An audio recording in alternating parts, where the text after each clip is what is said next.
할렐루야.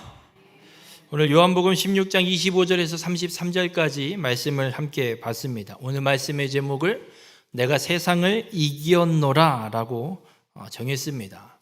오늘 읽은 이 요한복음 16장, 특별히 13장부터 16장까지는 예수님께서 십자가에 죽기 위해 잡히시던 날 밤 다락방에서 제자들과 함께 성만찬, 마지막 만찬을 하시고 제자들에게 말씀을 주시는, 십자가에 달려 죽기 전 마지막으로 제자들에게 말씀을 주시는 다락방 강화라는 별칭을 갖고 있는 본문이기도 합니다.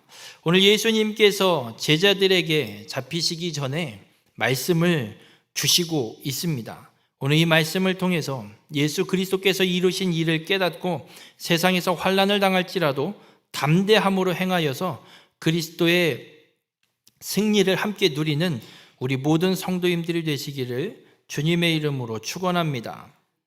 오늘 이 마가의 다락방에서 예수님이 말씀하시는, 제자들에게 마지막으로 주시는 이 말씀의 내용을 좀 잠깐 살펴보면 13장에는 제자들과 함께 마지막 만찬을 하시고 세족식 하시는, 발을 닦으시는 사건이 기록되고 14장에서는 보혜사 성령님을 다시 보내실 것이다, 내가 가고 보혜사 성령을 보내실 것을 말씀하고 있습니다.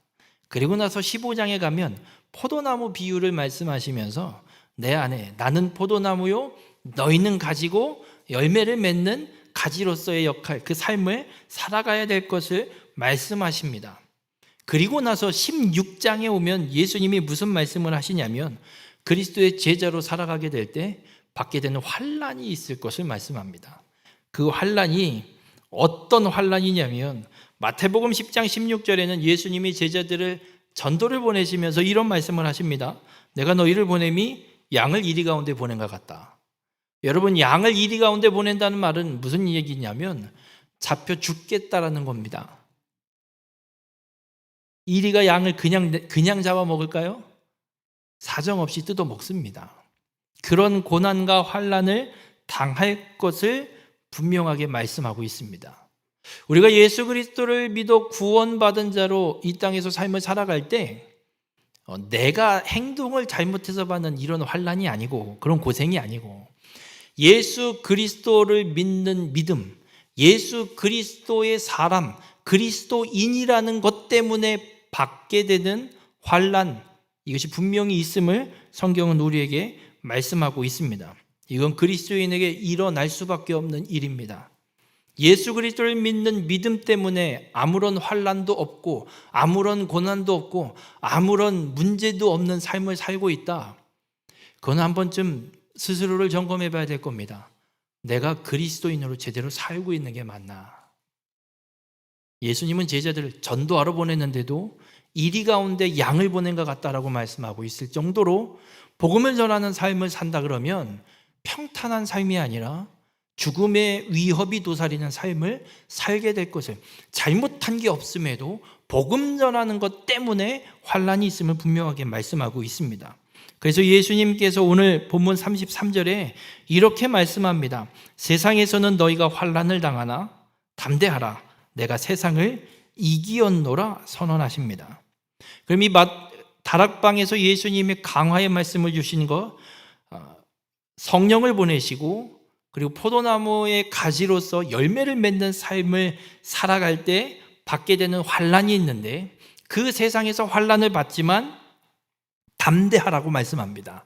왜냐하면 예수님이 세상을 이기셨기 때문에 이걸 믿고 세상 가운데 담대함으로 어떤 환난 속에서도 예수 그리스도를 믿는 자로 삶을 살아가면 분명 포도나무의 가지로서 온전한 열매를 맺는 삶을 살아가게 될 것을 우리에게 분명하게 말씀하고 있습니다. 그럼 우리에게 필요한 게 무엇일까요? 예수님은 분명히 내가 세상을 이기었다, 환난을 당해도 담대하라 말씀하는데 그게 말이 쉽지 담대할 수 있겠냐고요. 누군가가 내 목에 칼을 들이대면서 또 예수 믿어 안 믿어? 믿으면 죽고 안 믿으면 산다. 여러분 목에다 칼 들이대고든 그런다고 생각을 해보세요. 그런 일이 없어서 별로 생각을 안 해보지만 정말 그런 일이 있다고 한다면 과연 과연 예수 믿는다고 얘기할 수 있을까? 그런 위협이, 그런 환란이 우리에게 닥쳐올 때 어떻게 이 삶을 끝까지 담대함으로 그 환란 가운데 예수님이 승리를 이루어 놓으신 이 삶을 살아갈 수 있을까? 하나밖에 없습니다. 믿는 것밖에 없습니다. 예수 그리스도께서 세상을 이기셨다는 게 맞구나, 분명하구나, 네, 믿습니다. 믿을 때 우리는 그 환난 가운데 담대함으로 그리스도인 된 삶을 끝까지 살아갈 수 있음을 믿으시길 바랍니다. 근데 중요한 건 이게 믿어져야 말이죠. 중요한 건 안 믿어지니까 문제인 겁니다. 믿어지면 뭐가 문제겠습니까? 믿는데. 어떻게 믿어질 수 있을까? 여러분, 예수님께서 지금 이 제자들에게 다락방 강화를 하시면서 어떤 말씀을 하시냐면 25절에 보면 이렇게 말씀하십니다. 이것을 비유로 너희에게 일렀거니와, 이것을 이렇게 번역되어 있는데 원어 헬라어에는 복수형으로 되어 있습니다. 그러니까 한 가지를 이야기하는 게 아니라 여러 가지를 이야기하는 거예요.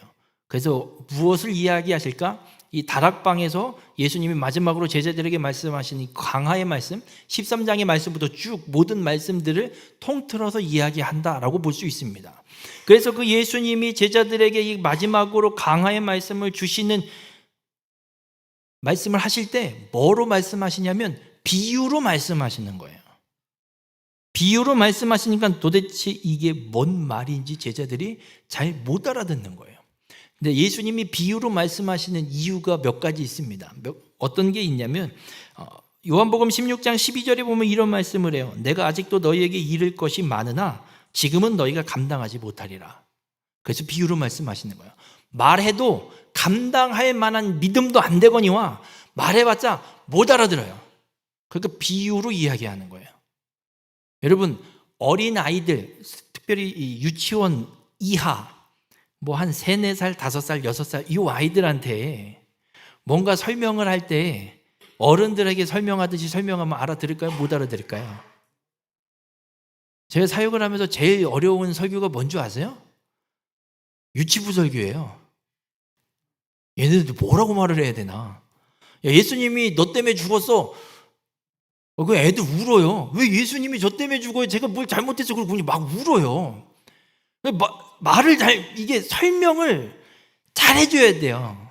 뭔가 비유를 들어서, 그리고 예수님이 널 사랑하죠. 예수님이 누군데요?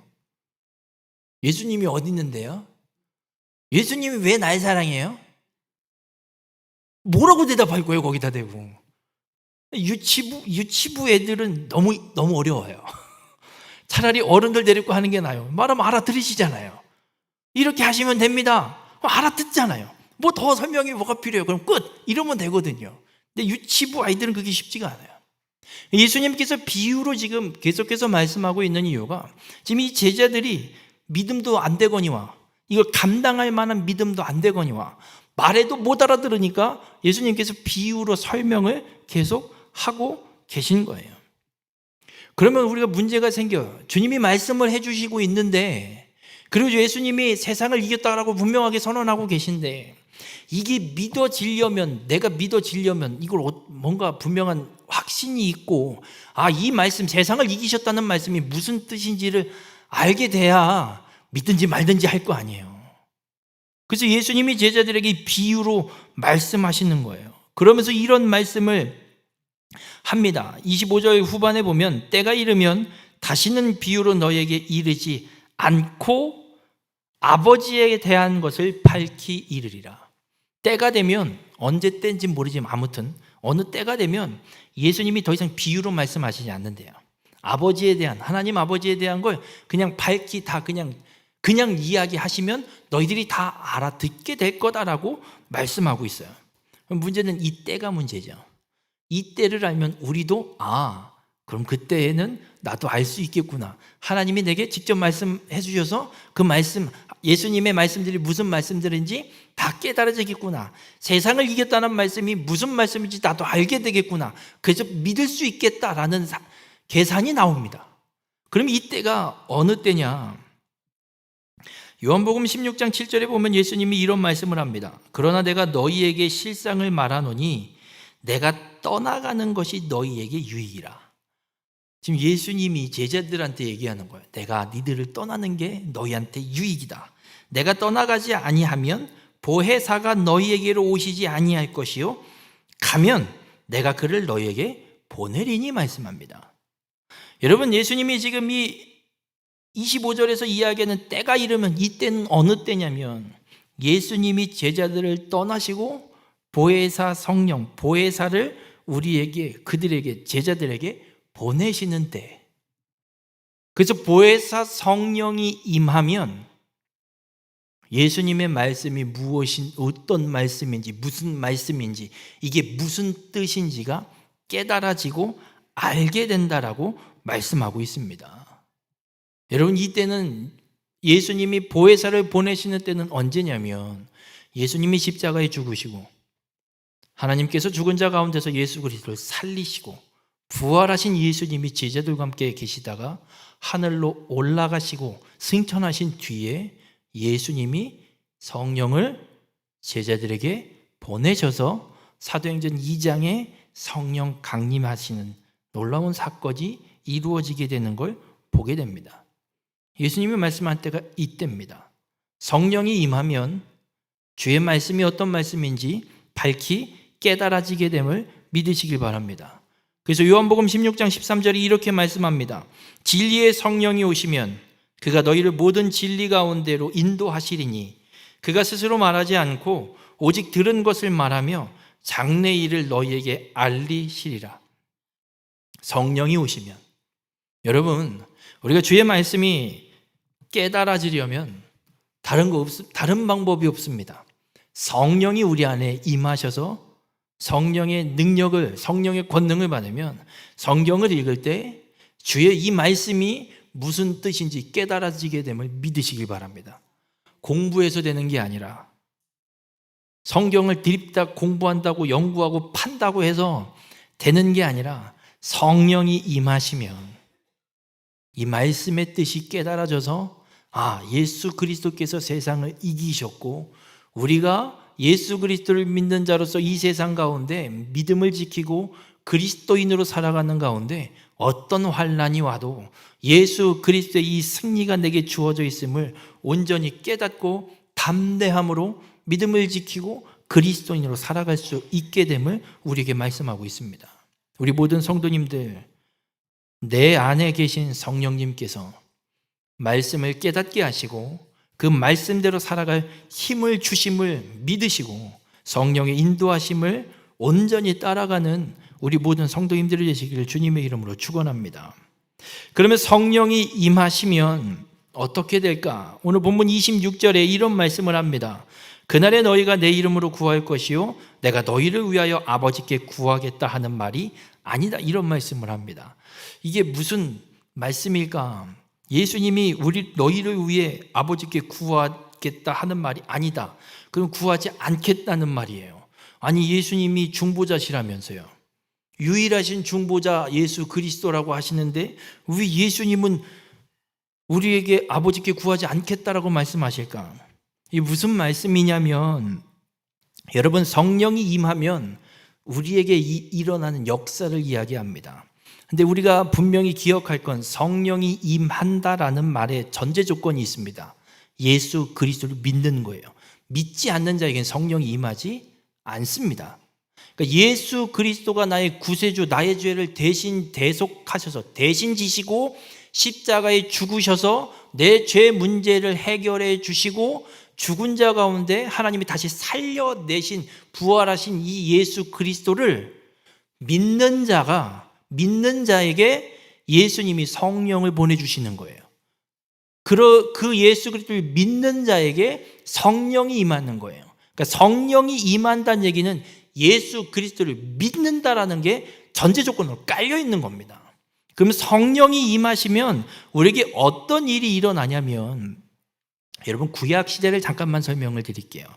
예수 그리스도가 이 땅에 오시기 전에 하나님이 메시아를 약속하셨지만 메시아가 오기 전 이스라엘 백성들, 그들의 삶을 보면 죄 문제를 해결하기 위해서 어떻게 해야 되냐면 제물을 들고 성소에 가서 제사장 앞에서 오른손을 제물의 머리에 얹어서 내 죄를 전가시키고 잡아서 각을 뜨고 버리고 처리해갖고 하여튼 싹 제물을 정리해서 제사장에게 주면 제사장이 그걸 성소에 들어가서 태울 곳 태우고 뿌릴 곳 뿌리고 하나님 앞에 규례대로 드립니다.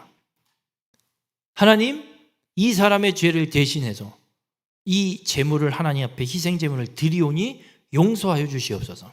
그러면 하나님의 음성이 죄사함의 은혜가 제사장에게 말씀이 전해지고 제사장은 나가서 그 제물을 드린 자에게 이야기하는 거예요. 하나님께서 이 제물을 받으시고 너의 죄를 사하셨노라. 그렇지 않으면 이 사람은 죄사함, 죄 문제 해결 받을 길이 없습니다. 그러니까 제사장을 통해서만 하나님 앞에 제물을 드릴 수 있고 죄사함의 응답을 받을 수 있었던 게 구약시대의 사람들이에요. 그래서 제사장의 이 중보적 역할이 없으면 구약시대에는 아무도 하나님 앞에 나갈 수 없고 하나님 앞에 아무것도 드릴 수 없고 하나님의 음성을 들을 수도 없는 시대. 그런데 예수 그리스도께서 이 땅에 오셔서 단 한 번의 제사로 영원히 속죄되는 제사를 이 속죄의 제사, 화목 제물이 되어 주셔서 그 죄의 문제를 하나님 앞에 나가서 구하고 하나님께 기도하고 하나님의 응답의 말씀을, 응답의 역사를 직접 듣을 수 있기 때문에 예수님의 이 중보자적 역할, 이 제사장과 같이 행했던 그 중보자의 역할이 필요 없어진 것을 말씀하고 있습니다.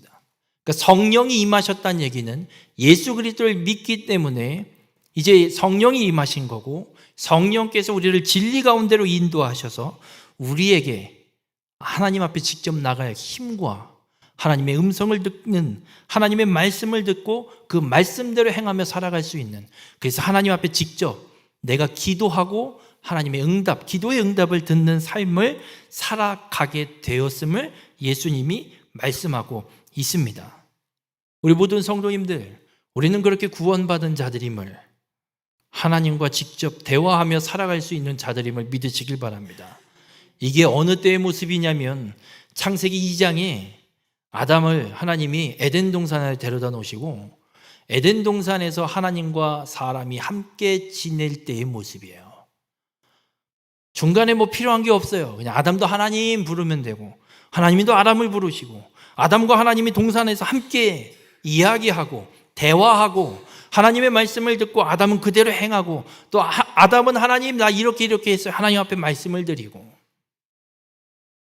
여러분, 예수 그리스도를 믿어 성령이 임하면 잃어버렸던 에덴의 아담의 모습, 하나님과 함께 말씀하고 대화하고 교제하던 그 모습이 회복되게 됨을 믿으시길 주님의 이름으로 축원합니다. 그럼 우리가 어떻게 그런 모습으로 회복이 될까? 어떻게 성령이 우리에게 임하는가? 우리가 어떻게 믿을 수 있는가? 27절에 이런 말씀을 합니다. 이는 너희가 나를 사랑하고 또 내가 하나님께로부터 온 줄을 믿었으므로 아버지께서 친히 너희를 사랑하심이라. 여러분, 우리가 하나님과 대화할 수 있는 것, 예수 그리스도를 믿어 구원받아 이 성령에 내주하시고 임하셔서 함께 하시고 우리로 하나님과 대화할 수 있는 건 하나님이 우리를 사랑하시기 때문입니다. 내가 하나님을 사랑해서 하나님이 주시는 게 아니라 우리가 무언가 공로가 있어서가 아니라 전적으로 하나님 먼저, 하나님이 우리를 사랑하셔서 친히 사랑해 주셔서 우리가 하나님이 그 사랑을 받은 자로 거듭날 수 있다는 겁니다. 그러면 하나님이 우리를 사랑하셔서 우리가 거듭날 수 있는 길은 어떤 길이냐? 너희가 나를 사랑하고 예수를 사랑하고 또 내가 하나님께로부터 온 줄을 믿는 것. 예수가 하나님께로부터 온 자임을 믿는 것. 여러분, 이게 무슨 말이냐면, 이게 왜 중요하냐면 예수가 하나님께로부터 온 자라는 이 말은 하나님이 보낸 자라는 걸 믿는다는 말이거든요. 하나님이 보낸 자는 누구냐? 창세기 3장 15절에 하나님이 아담 죄를 짓고 저주를 선언하신 때 뱀에게 하시는 말씀이 여자의 후손을 보내서 너로 여자의 후손과 원수가 되게 하고 그 여자의 후손은 너를 멸할 것이고 너는 그의 발꿈치밖에 상하지 못하게 하리라 말씀하시면서 메시아를 보내실 걸 약속하셨어요.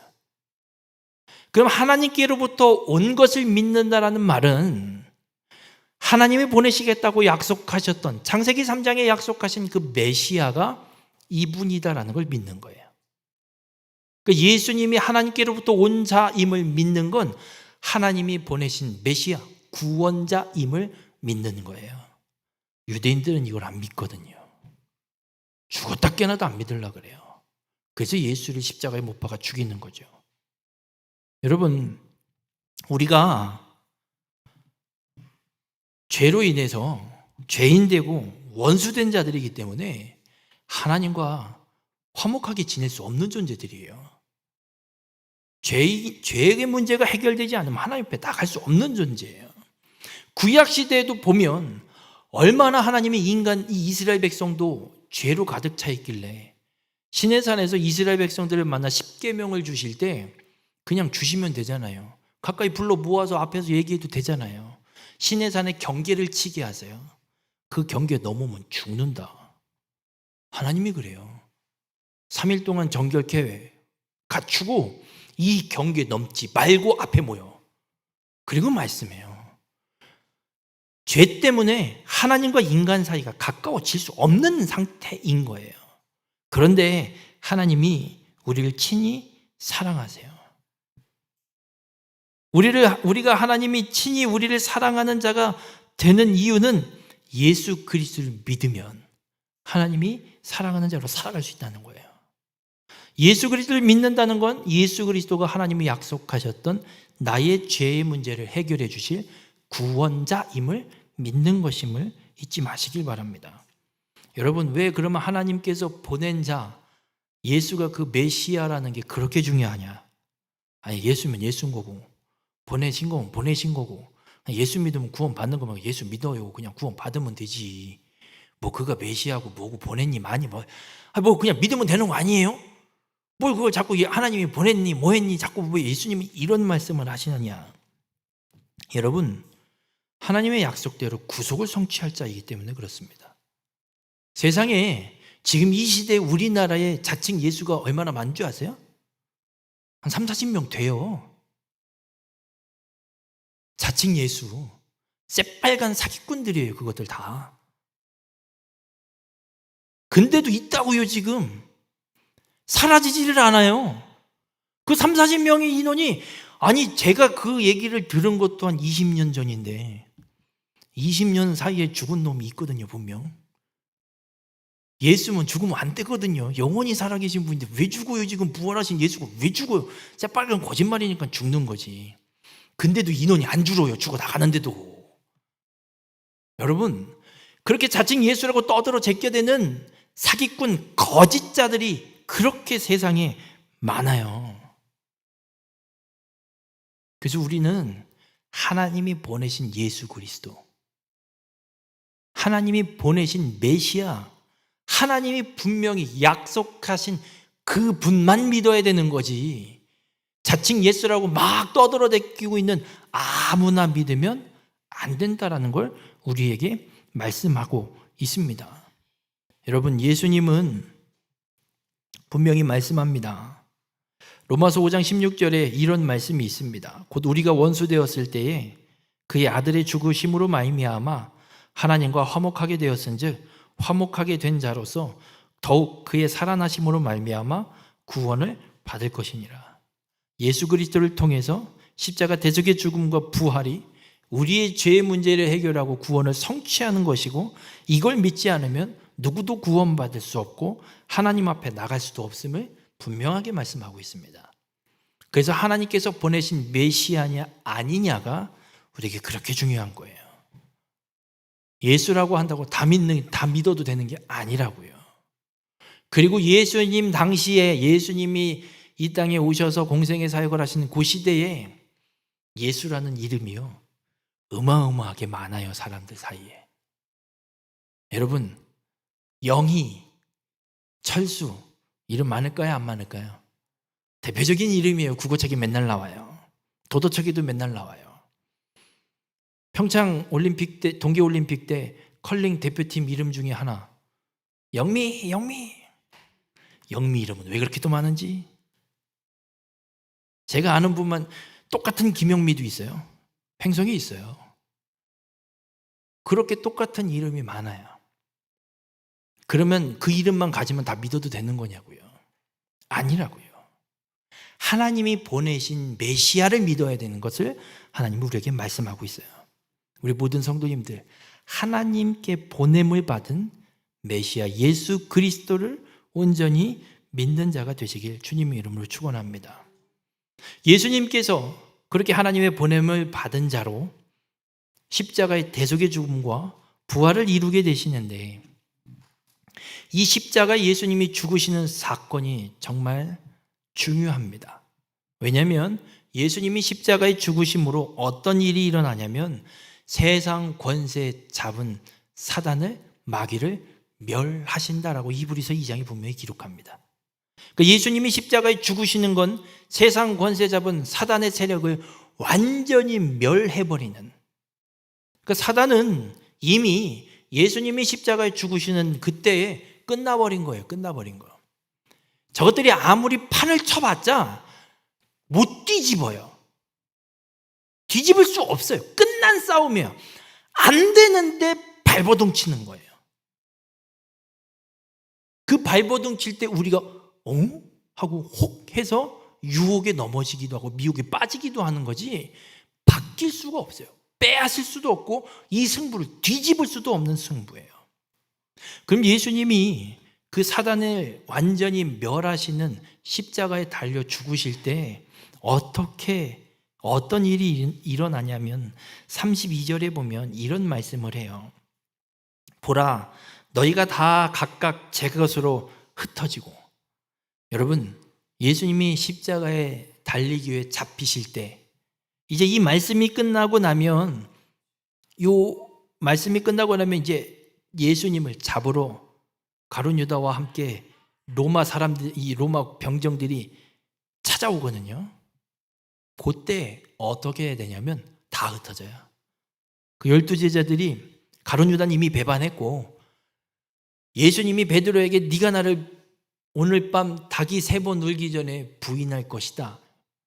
베드로 호언장담, 아니요, 이것들 다 도망가도 나 예수님이랑 죽으면 죽었지 절대 안 도망가요. 안 도망가긴 예수님이 멀찌감치 쫓아가긴 쫓아가요. 예수님 말씀하신 대로 닭이 3번 울기 전에 예수님을 나는 절대 모른다 맹세하고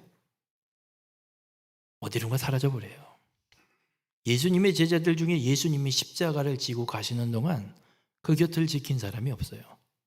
여인들만 그 길을 함께 따라가는 모습을 성경을 통해 보게 됩니다. 그래서 예수님은 혼자 계셨어요. 다 흩어졌는데, 그런데 예수님이 무슨 말씀을 하시냐면, 너희가 각각 다 제 곳으로 흩어지고 나를 혼자 둘 때가 오나니 벌써 왔도다. 그러나 내가 혼자 있는 것이 아니라 아버지께서 나와 함께 계시느니라. 여러분, 예수님이 십자가에 달려 죽으실 때 예수님이 혼자 계신 게 아니었습니다. 성부 하나님이 함께 하셨습니다. 성부 하나님만 함께 하셨을까요? 성령 하나님도 함께하고 계셨습니다. 예수님은 어찌하여 나를 버리시나이까 외치고 돌아가시지만, 죽게 되지만 그 순간에도 하나님은 예수님과 함께 하셨습니다. 사단과의 이 싸움, 사단의 권세를 완전히 멸하시는 승리를 이루는 이 십자가 대속의 죽음 사건 속에 예수님이 혼자 계신 것이 아니라 성부 하나님, 성령 하나님이 함께 하심으로 예수 그리스도가 그 십자가 대속의 죽음을 끝까지 이루어낼 수 있도록 함께 하시면서 힘을 주시고 능력을 주시고 끝까지 그걸 감당할 수 있게 함께 하셨다는 겁니다. 우리 모든 성도님들, 우리가 이 땅에서 삶을 살아갈 때 오늘 예수님이 33절에 말씀하시는 대로 환난을 당하나 담대함으로 세상을 이겼다라는 이 주님의 말씀을 믿고 살아가는 삶을 살아갈 때 우리의 힘으로는 할 수 없습니다.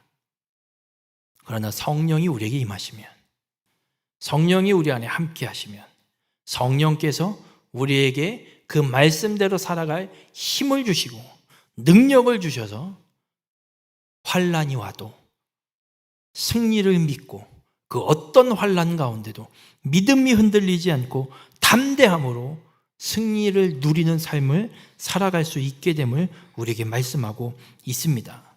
우리 모든 성도님들, 이 사실을 믿는 자가 되시길 바랍니다. 고린도후서 2장 14절에 보면 사도 바울이 고린도 교회 성도들을 향해서 편지를 쓰면서 이런 말을 합니다. 항상 우리를 그리스도 안에서 이기게 하시고, 이기게 하시고는 이긴다라는 말이 아닙니다. 개선 행렬입니다. 개선 행렬. 개선 행렬에 포함시켜주는 걸 이기게 하시고로 번역되어 있는 것뿐입니다. 이게 무슨 말이냐? 항상 우리를 그리스도 안에서 승리의 행렬에 우리를 하나님이 끌어들이셔서 예수 그리스도가 우리를 그 개선 행렬에 포함시키셔서 함께 승리의 행진을 하게 하신다는 겁니다. 여러분, 예수 그리스도께서 승리의 행진을 하시면 어디로 가실까요? 우리 횡성 운동장 가서 하실까요? 하나님 나라를 향해 가시겠죠. 그 행렬에 우리를 포함시켜 주신대요. 성령이 우리에게 임하면 우리 이 땅에서 승리의 삶을 살아갈 수 있음을 믿으시길 바랍니다. 어떤 환난이 와도 담대함으로 능히 행하여 나아가시길 바랍니다.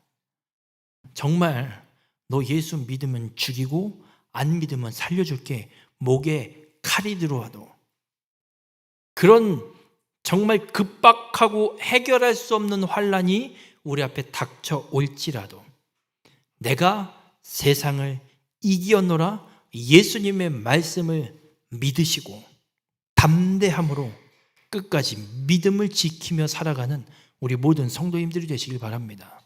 예수 그리스도께서 그렇게 십자가에 죽으시고 부활하심으로 구원을 온전히 성취해 놓으셨습니다. 이건 변하지 않는 진리입니다. 여러분이 믿거나 말거나 변하지 않습니다. 믿으면 구원을 받을 것이고 믿지 않으면 구원받지 못할 뿐이지, 이게 사실이냐 증명해봐라 따질 것도 없습니다. 저는 이제 이런 마음이 들어요. 증명해보라고 한다 그러면 못 믿겠어. 믿지 말아라. 내가 뭐하러 증명하냐. 하나님이 이미 다 이루어 놓으신 건데. 못 믿겠으면 말아라. 불쌍한 인생이 돼버리는 것뿐입니다. 바라기는 우리 모든 성도님들의 삶은 이 예수 그리스도 메시아 그리스도를 온전히 믿는 자가 되셔서 내가 세상을 이기었노라 주님의 이 말씀이 여러분의 심령에 온전히 새겨지셔서 내게 임하신 성령, 내주하시는 성령, 그 성령이 주시는 힘과 그 말씀의 능력으로 끝까지 어떤 환난 속에서도 담대함으로 믿음을 지키며 예수님이 함께 인도해 가시는 그 승리의 행렬을 통해 하나님 나라에 들어가는 우리 모든 성도님들이 되시기를 주님의 이름으로 축원합니다. 기도하시겠습니다. 사랑의 하나님, 말씀을 통해 우리에게 승리의 확신을 주시니 감사를 드립니다. 십자가를 앞에 두고 제자들에게 마지막까지 사랑으로 가르치신 예수님의 말씀을 깨닫게 하여 주시고 그 말씀을 우리의 삶 가운데 붙들게 하여 주시옵소서. 세상을 살아갈 때 환난을 당하게 되면 두려워하고 낙심하는 우리의 연약함을 고백합니다. 그러나 내가 세상을 이기었노라 주님의 이 말씀을 믿습니다. 그 승리가 우리의 승리임을 믿음으로 붙들게 하시고 어떤 상황에도 담대함으로 주의 말씀대로 행하게 인도하여 주시옵소서. 보혜사 성령님, 우리 가운데 함께 하시고 말씀대로 살아갈 힘과 능력을 더하여 주셔서 어떤 환난 속에서도 흔들리지 않는 믿음의 소유자가 되게 인도하여 주시옵소서. 그렇게 성령을 의지함으로 주님이 걸어가신 승리의 길을 끝까지 따라가게 인도하여 주시옵소서. 언제나 우리와 함께 하신 하나님만을 의지하며 예수님을 따라 승리의 행렬을 걸어 하나님 나라에 들어가는 축복의 삶이 되게 인도하여 주시옵소서. 이 모든 말씀 세상을 이기신 예수 그리스도의 이름으로 기도드렸습니다. 아멘.